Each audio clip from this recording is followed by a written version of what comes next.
Okay, so let us start with now daily current affair for 20th of June, and I have brought today some topics which I want to discuss with you. ये topics हैं China claim entire territory of Galwan. Galwan में India और China के बीच में forces के बीच में लड़ाई हुई थी जहां पे 20 soldiers of India died. That is now China is saying this is entirely this belongs to China. Nepal Communist Party is meeting with Chinese Communist Party and Nepal ruling party में स्प्लिट आ गया है बिकॉज कुछ leaders Nepal के बोलते हैं कि we should not go towards China, we should not sit in the lap of China only because India और नेपाल का रिलेशन अगर अच्छा नहीं है डज नॉट मीन कि नेपाल चाइना के साथ चला जाए। Urjit Patel who was x governor of RBI, now he is back, he is called back not as governor of RBI but in some another capacity. India में माइग्रेंट्स जो वापस चले गए हैं in their villages, now what is to be done for them, what are the challenges they are facing, that is what we have to discuss. There is a group discussion topic and current affair topic. China trade ban, good or bad? Should we ban the trade on China or not? I will give you some points here.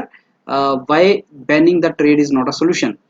Reliance is now net debt free. So Reliance has got 1.69 lakh crore funding from abroad and now it is debt free. Prime Minister Modi is to launch Garib Kalyan Rozgar Abhiyan. Garib Kalyan Rozgar Abhiyan is to be launched and largely to keep migrant workers in mind. So let us start it. ये 20 जून को आज launch होगा गरीब कल्याण रोजगार अभियान. So let us start now each news. China claim entire Galwan. So what is the meaning of this? China Galwan Valley, as I told you, ये है, अगर आप मैप देखोगे तो this is Ladakh union territories of India जिसमें Aksai Chin is controlled by China as of now. Pakistan administered Kashmir, Pakistan occupied Kashmir, India calls it. And this is Siachen glacier and just above Siachen glacier is the territory जो Pakistan occupied Kashmir में है लेकिन इसको China को दे दिया है. And China has developed some kind of infrastructure roads यहाँ पे. अब गलवान वैली जो है वो लाइन ऑफ एक्चुअल कंट्रोल के ऊपर है, ये सारी की सारी लाइन ऑफ एक्चुअल कंट्रोल है. अब गलवान वैली यहाँ पे आती है तो Galwan valley is part of India since 1962 war जब हुई थी तब से ये इंडिया का पार्ट है. अब चाइना इसके ऊपर अपनी शो कर रहा है कि this is my part of this. China के साथ लड़ाई में जब 20 इंडियन सोल्जर्स मरे तो world over United States, UK, France, Germany, Japan, Maldives सब ने कंडोलेंस अपना एक्सप्रेस किया. And US was even critic of China कि China is not playing good role nowadays world over. So that was it forced China to give this statement. China said that Galwan Valley is located on Chinese side and it is the Chinese side of line of actual control. China even said that since April this year Indian troops are entering into line of actual control Galwan Valley and that is prompting, that is basically provoking the Chinese. तो Chinese ने जो लड़ाई की that was the result of Indian entering into the line of actual control. तो उसकी वजह से हम enter कर रहे हैं. That is what they said. Now Galwan Valley has always been under India's control. जब से 1962 वॉर हुई है तब से ये इंडिया का ही कंट्रोल में है. So now this is the new statement which China has given. Let's go to the next news now, that is related to Nepal. तो हमारे नेबरहुड में as of now we are not enjoying very good relation with China, Pakistan, even this Nepal. अभी नेपाल में क्या हुआ, नेपाल में जो ruling party है that is Nepal communist party. And China के अंदर तुम जानती हो communist party of China single political party है एंड उनका जो प्रेसिडेंट हैं चाइना के वो लाइफ टाइम के प्रेसिडेंट हैं. सो अभी नेपाल की पार्लियामेंट ने एक बिल इंट्रोड्यूस किया था और उस बिल के अंदर अमेंडमेंट किया था उन्होंने. एंड ओली गवर्नमेंट वहां पे है, ओली शर्मा ओली गवर्नमेंट है वहां पे जिनके पास 2/3 मेजोरिटी है to amend the constitution.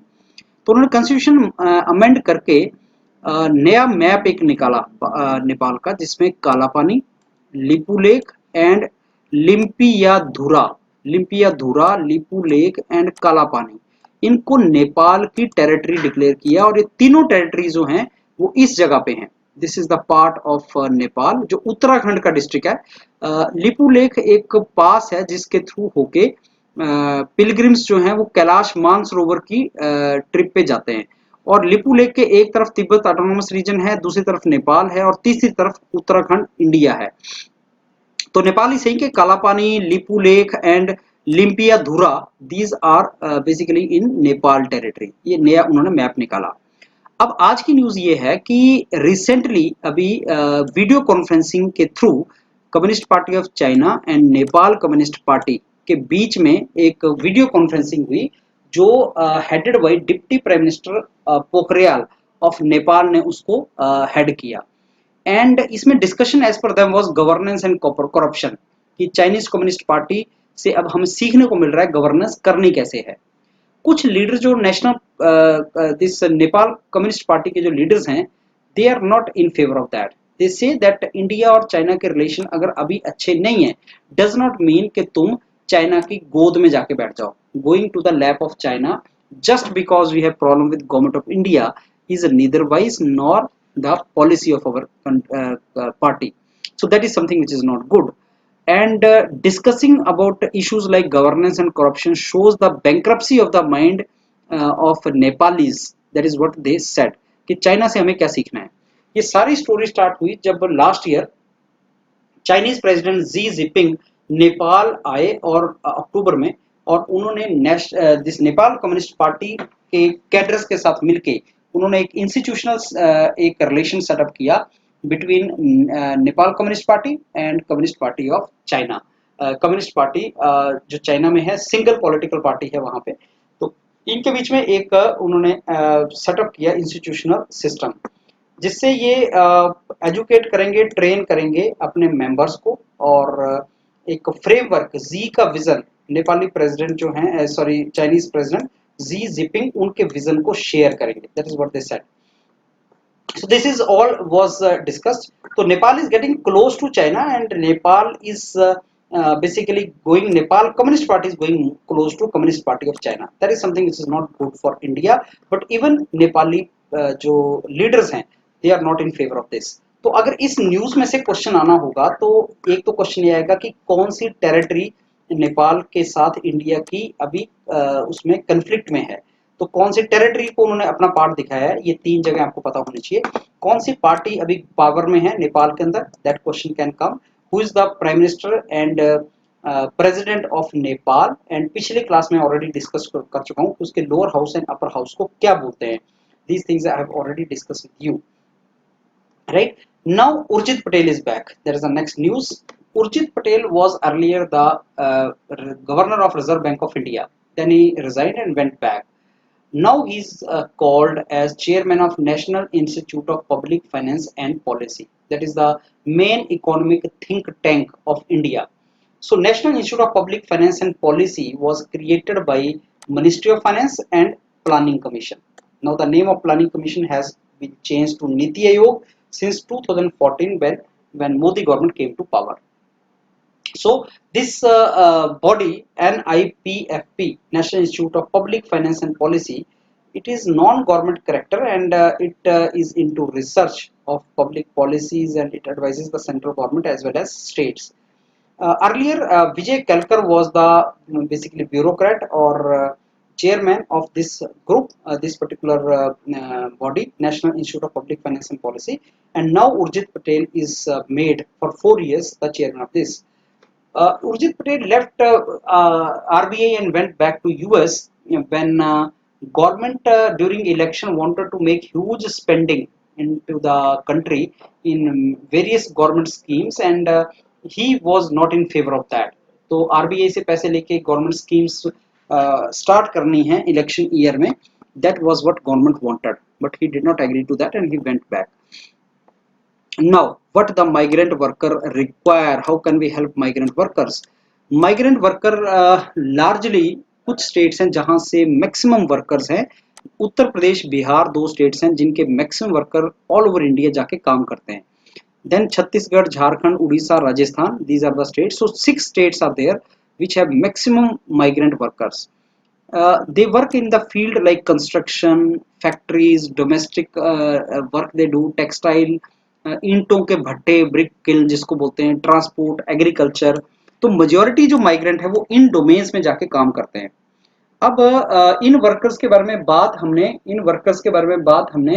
Even हमने 5 ईयर प्लान्स में भी इन वर्कर्स के बारे में बहुत ज्यादा बात नहीं किया। 5 ईयर प्लान्स जब प्लानिंग कमीशन का चलता था उस टाइम पे हम इन वर्कर्स के बारे में बात नहीं करते थे। एंड उस टाइम पे भी हम इन वर्कर्स को के बारे में कोई पॉलिसी नहीं बनाया था कि माइग्रेंट हैं तो उनके बारे में क्या करना है। लार्जली अनऑर्गेनाइज्ड सेक्टर में ये लोग काम कर रहे थे। गवर्नमेंट ने भी इनके बारे में बहुत ज्यादा कोई प्लानिंग नहीं किया। कोविड 19 के चलते जैसे शटडाउन हो गया, काम बंद हो गए, तो these migrants started coming back to their native place. शुरू में बहुत सी ट्रबल्स आई, they face lot of trouble coming back to their villages, but now they are in village. In the beginning even supreme court did not listen about them, and now even judiciary saying कि इनको 15 दिन में घर पहुंचाओ और इनको इनके बारे में सोचो। तो today Narendra Modi is going to declare some very big program for the jobs in this particular areas, rural areas, for these people, that I'm going to discuss just after this news. We will discuss that also. अब ये अगर तुम इस map में देखोगे तो hotspot जो है वर्कर्स का, this is the main hotspot, UP, Bihar, Chhattisgarh. यहाँ से मेजॉरिटी वर्कर्स जो हैं वो ऑल ओवर इंडिया जाके काम करते हैं। और यही कुछ स्टेट्स हैं जहां पे अगर पैसा खर्चा जाए फॉर देयर एम्प्लॉयमेंट, के विलेज के अंदर इनको एम्प्लॉयमेंट मिल जाए, तो that is the plan of the government.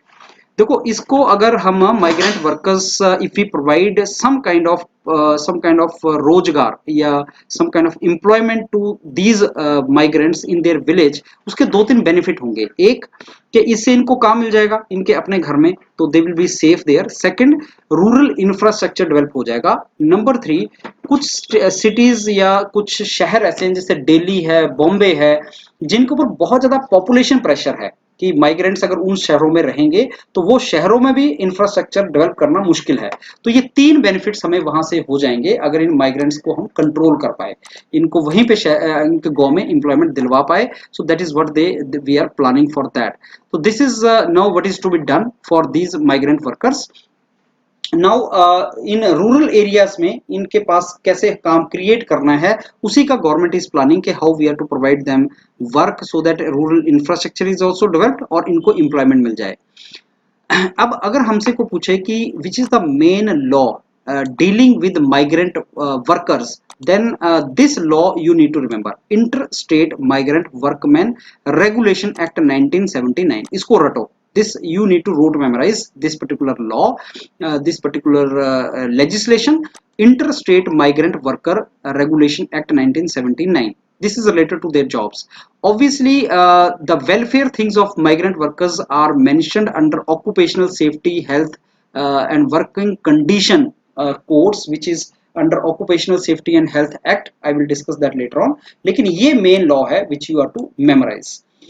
अब मेजर इनके वर्कर्स के जाने से एक और जो ट्रबल आएगा वो ये कि जिन सिटीज में, जिन शहरों में ये लोग काम करते थे, लाइक एग्रेरियन स्टेट्स हैं, पंजाब की अगर मैं बात करूं तो पंजाब में एग्रीकल्चर में मेजॉरिटी जो लेबरर थे, एग्रीकल्चर लेबरर, वो ये माइग्रेंट्स थे। तो अगर ये माइग्रेंट्स वहां से चले जाएंगे, माइग्रेंट्स वहां से पंजाब से चले जाएंगे, तो इन जगहों पे काम कौन करेगा? तो that is similar to agriculture, there is a trouble in construction industries also, manufacturing sector also. So these are some of the other issues which we need to think of, जो माइग्रेंट लेबरर से related है। Migrant labourer को उनके घर में job provide करना, that is one issue, और जहां से ये छोड़ के आगे वहां पे जो काम रुका हुआ है, that is another issue. One nation one ration card will make their life comfortable, because ration card they may be having of particular place, but then when they move to new place, their ration card does not work. So is it possible to have one nation one ration card? That is another thing which we have to think of. Now next news I want to discuss with you is China trade good or bad. देखो, जब भी China के साथ लड़ाई होती है ना India की, या कुछ लाइन ऑफ एक्चुअल कंट्रोल पे झगड़ा होता है, जैसे अभी हुआ जिसमें 20 सोल्जर्स मारे गए, तो एक सबसे नी जर्क रिएक्शन जो निकल के आता है वो आता है कि चाइना के साथ ट्रेड को बंद कर दो, कि चाइना मेड इन चाइना चीजों को यूज करना बंद कर दो। Is this good for India और नॉट? बंद तो हम कर दें, but is it going to help India और not? Answer is no. This can be a GD topic also, group discussion topic also, and I'm going to discuss with you why it is not going to work. Before I start that, let me give you one example. Union minister Ramdas Athawale ने अभी एक statement दिया कि जो भी Chinese restaurant है ना, वहां पे खाना खाना बंद कर दो। हम चाइना को, हमें एक लेसन सिखाना है, let's teach lesson to China, और चाइनीज रेस्टोरेंट में खाना खाना बंद कर दो। No, let me ask you certain things. Chinese जो रेस्टोरेंट इंडिया में खुला हुआ है, लेट्स से दिल्ली में एक चाइनीज रेस्टोरेंट है, उसमें जो काम कर रहे हैं वो इंडियन है या चाइनीज हैं? That is question number one. Question number two, जो उसमें खाना खा रहे हैं वो कौन है, इंडियन है चाइनीज है? जो खाना बेच के रेस्टोरेंट का मालिक पैसे कमा रहा है वो चाइनीज है या इंडियन है?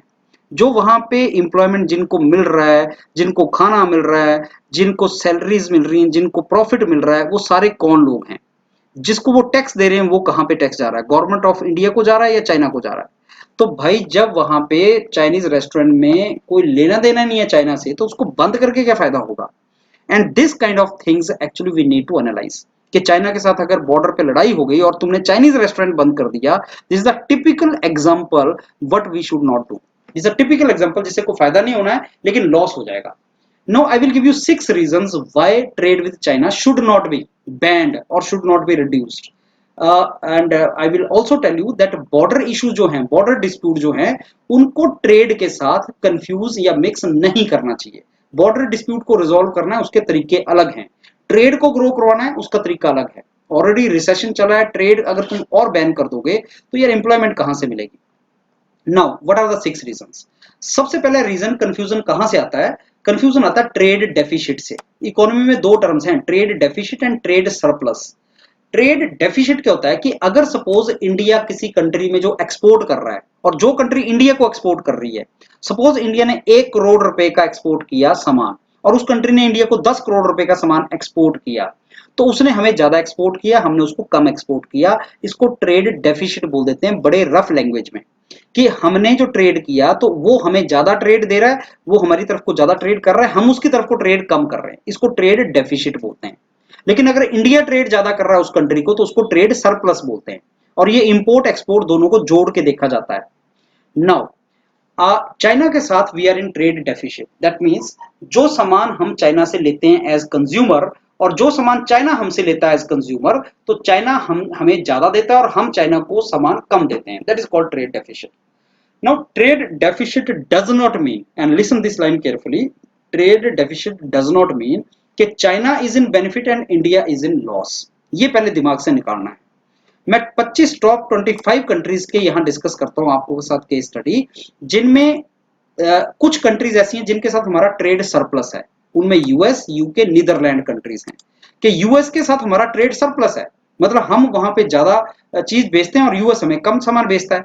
तो क्या इसका मतलब ये कि इंडिया को ज्यादा बेनिफिट है एंड यूएस को नुकसान है, या क्या इंडिया ज्यादा स्ट्रॉन्ग इकोनॉमी हो गया? आंसर इज नहीं। Trade deficit and trade surplus does not tell anything कि किस कंट्री को बेनिफिट है, किस कंट्री को नुकसान है, एंड कौन सा इकोनॉमी ज्यादा बड़ा है। It has nothing to do with that. Again, I give you example of trade deficit. These all countries are those countries with which India has trade deficit, including China. That means even south Africa के साथ हमारा trade deficit है, मतलब south Africa हमें ज्यादा सामान बेचता है और हम साउथ अफ्रीका को कम सामान देते हैं। तो साउथ अफ्रीका बड़ा इकोनॉमी हो गया? That is not true. So we should keep in mind that trade deficit and trade surplus are only terms. Whenever there is a trade with any country, that is win-win situation for both the nations, for India also and for that country also, this is going to bring win-win situation. तो दोनों ही countries को फायदा होता है, और trade रोक देने से दोनों कंट्रीज को लॉस होता है। Trade deficit does not necessarily mean that the economy, Indian economy, is worse off that economy with which India has trade deficit. Something like South Africa, a trade deficit with China only means that Indian buy more Chinese product than Chinese buy from India. That is the meaning of it. So Indian consumer as well as Chinese producer, we are consumer, Chinese are producer, both of us get benefited by trade, and hence banning the trade will be making loss to yourself also and to China also. And you know what, loss more will be of India than China. China will lose, let us say, 1 rupee, we will lose, let us say, 5 rupee. So it is no wisdom that we should ban trade with China, number one. फिर trade deficit होता क्यों है, उसको क्यों करते हैं हम? उसका सबसे बड़ा रीजन है कि India may not be capable to produce certain things जो China is producing more efficiently. China कुछ चीजें चीप रेट पे एफिशिएंटली बना ले रहा है क्योंकि उनका मैन्युफैक्चरिंग हब है, they are more efficient in manufacturing, तो दे आर मेकिंग दैट। तो सबसे पहले तो वी शुड ट्राई कि हम ज्यादा मैन्युफैक्चरिंग करें। जो मोदी साहब ने बोला था मेक इन इंडिया, वो नाम ना रहे, वो काम भी बन जाए। हम मेक इन इंडिया भी करें, हम बनाए सो दैट चाइना से लेने की जरूरत ना पड़े। पर जब तक वैसा नहीं होता है तो कम से कम चाइना से ले लें। अच्छा साहब चाइना से नहीं लेंगे तो कहां से लेंगे? जापान से। तो जापान में तो और भी महंगा होगा यार, जापान से लोगे तो और बड़ी गलती करोगे तुम। So that is what is the meaning of it. Second, there is a term called forex. So India has $500 billion of forex as of now. That means India has money to go for import. India can take from China.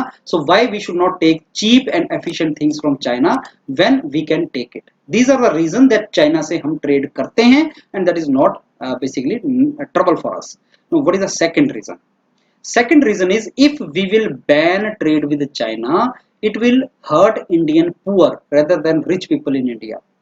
The consumer in India which cannot purchase costly things will be hurt the most if we ban trade with China. मैं example लेता हूं, suppose we want to purchase AC from China that comes in 20,000, let us say. Now we ban the trade with China. Now the next AC which we are purchasing, let us say from South Korea or Japan, that is coming 30,000. So what is good? I mean 20,000 AC from China or 30,000 from Korea, when we know that Chinese AC is going to work and it is going to fulfill my needs. So जो poor है India में वो Chinese product से उनको benefit है, अगर तुम ban कर दोगे तो वो हमें लॉस हो जाएगा.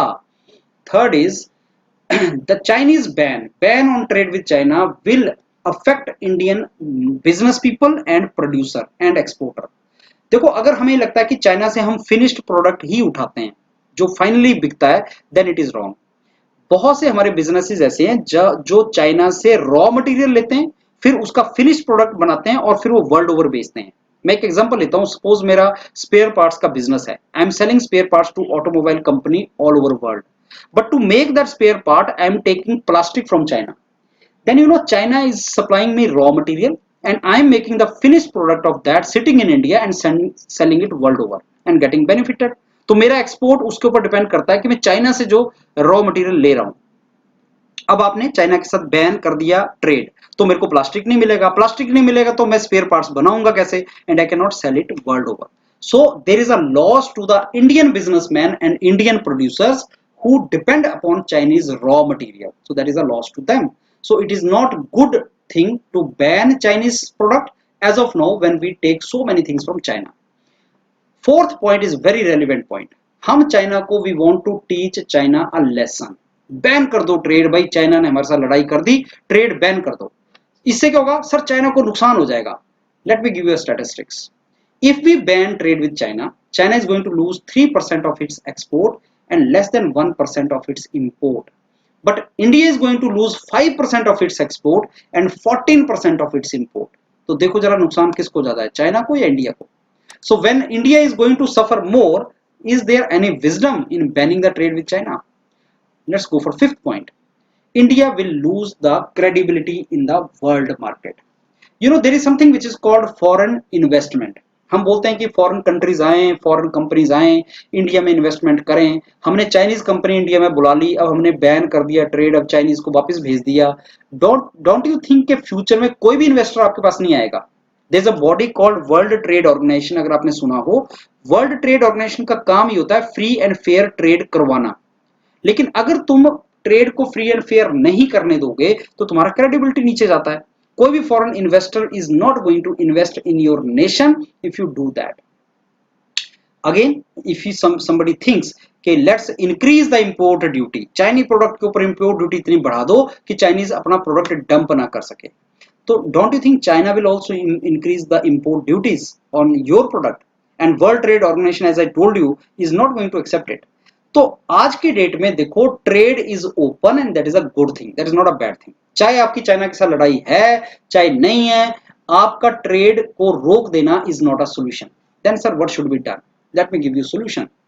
If you want to become really good in trade, then you should produce in your home. You should do production on your own, जिसको बोलते हैं जो इंडिया खुद प्रोड्यूस करेगा. But Modi government started make in India वाला सारा जो domain था, that is related to this, कि आप इतने कम्पिटिटिव हो जाओ कि चाइना से सामान लेने की जरूरत ना पड़े. That is one thing you should do. But जब तक आप वो ना करो तब तक बॉर्डर डिस्प्यूट को ट्रेड के साथ कंफ्यूज ना करो। बॉर्डर डिस्प्यूट को अलग तरीके से रिजॉल्व करो और ट्रेड को चलते दो, क्योंकि अगर तुमने ट्रेड रोका तो तुम्हें नुकसान ज्यादा हो जाएगा। इसका एक एग्जांपल मैं तुम्हें देता हूं कि इंडिया ने कुछ साल पहले regional comprehensive economic partnership free trade agreement sign नहीं किया यूरोप के साथ, वियतनाम ने कर लिया। तो जब इसका एनालिसिस बाद में हुआ तो Vietnam got more benefited from European Union trade than India. So today's era में you should be open for trade and not close the trade. Next news I want to discuss with you is of Reliance. You know आज Covid के चलते सारे businesses में losses हो रहा है except Reliance. Reliance is growing and Reliance has become डेप्ट free company. Reliance industries has become net डेप्ट free company and it has got 1.69 lakh crore funding from abroad, from the technical companies, which are high tech companies like Facebook or Google or something. I think Reliance has got some kind of share this funding from them. Reliance ने अपना जो इनका जियो है, जियो platform limited, इनका जो digital arm है उसके कुछ शेयर बेचे हैं और उससे जो पैसा आया उससे इन्होंने अपना डेब्ट उतार लिया। So why Jio is performing so good, no other company is surviving like Airtel or something, and why this cost has gone so high, that I will discuss later on. But as of now the news is कि Reliance is the company जो debt free बन गया है। Last news I want to discuss with you today is that our Prime Minister has launched Garib Kalyan Rozgar Abhiyan today on 20th of June. It is a huge rural public work scheme keeping the migrant worker in mind कि migrant worker जो है उनको livelihood देना है। ये 125 दिन का काम होगा और ये आपके 116 डिस्ट्रिक्ट्स में जो लोग माइग्रेंट गए हैं, 116 डिस्ट्रिक्ट आइडेंटिफाई किए हैं जिनमें रूरल इंफ्रास्ट्रक्चर डेवलप किया जाएगा और 50,000 करोड़ खर्चा जाएगा। इससे रूरल इंडिया के लोगों को एम्प्लॉयमेंट मिलेगा। अब इसकी डिटेल्स जो है वो मैं आपको कल डिस्कस करूंगा, लेकिन I want to tell you कि महात्मा गांधी नरेगा प्रोग्राम भी कुछ ऐसा ही था जिसमें रूरल इंफ्रास्ट्रक्चर डेवलप होता है, 100 दिन का रोजगार मिलता है। फर्क बस क्या है, ये 100 दिन पूरे साल में होते हैं और यहाँ पे 125 दिन लगातार होंगे। और महात्मा गांधी नरेगा सारे इंडिया में है, लेकिन ये उन्हीं डिस्ट्रिक्ट्स में है जहां पे बहुत ज्यादा माइग्रेंट वापस गए हैं। तो लार्ज स्केल जो माइग्रेशन हुआ है उनको ध्यान में रखते हुए ये सारा काम किया जाएगा। And these are those 6 states जहां पे मैक्सिमम माइग्रेंट्स जहां से आउटफ्लो होता था और ये माइग्रेंट्स वापस घर गए हैं, जिसमें बिहार के 32 डिस्ट्रिक्ट चूज किए गए हैं, उत्तर प्रदेश के 31 डिस्ट्रिक्ट, मध्य प्रदेश के 24, राजस्थान के 22। तो अगर हमसे को पूछे भाई ये जो सारा 50,000 करोड़ खर्चा होगा कौन से 4 डिस्ट्रिक्ट में होने वाला है, तो कौन से 4 स्टेट्स में होने वाला है, that is Bihar, Uttar Pradesh, Madhya Pradesh and Rajasthan.